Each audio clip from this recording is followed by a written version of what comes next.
You're listening to an audio article by the Common Constitutionalist.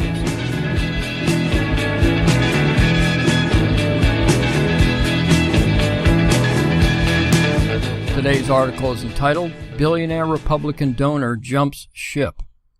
There is a line in the movie iRobot where the main character, played by Will Smith, is arguing with another character. At one point, he becomes so frustrated that he says to her that she must be, quote, the dumbest smart person, unquote, he's ever met. And that's the point of this article, or more to the point, the question it revolves around.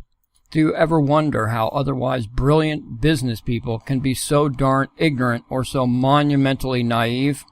Well, I certainly do. But it seems these days to be becoming much more commonplace. And I think a lot just simply has to do with otherwise smart people's dislike and discomfort of the Trump public persona. Count Ohio billionaire and longtime Republican donor Les Wexner as one of these. Quote, Wexner, the CEO of retail conglomerate L Brands, which owns Victoria's Secret and Bath & Body Works, announced at a leadership summit in Columbus on Thursday that he won't support this nonsense in the Republican Party anymore, unquote, writes the HuffPo. So what does he mean by nonsense? Well, in a word, Trump, but I think it's a little more than just that. Regardless of status and wealth, most people don't like conflict and don't wish to be the center of controversy. But any reasonably consequential person these days who publicly supports the president in any way soon discovers firsthand that this is exactly where they end up. Just look at the flack Kanye West has received. Therefore, most people will do and say almost anything to either avoid becoming a target or extricate themselves from the firestorm of criticism. Now, prior to Trump becoming president, the Republicans were disliked by the political left, but the moderate establishment were tolerated.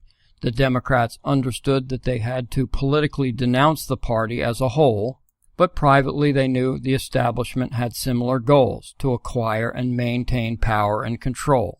It's why there are so many backroom deals cut between the two, and it's also why we conservatives have insisted that there is not a dime's difference between the two.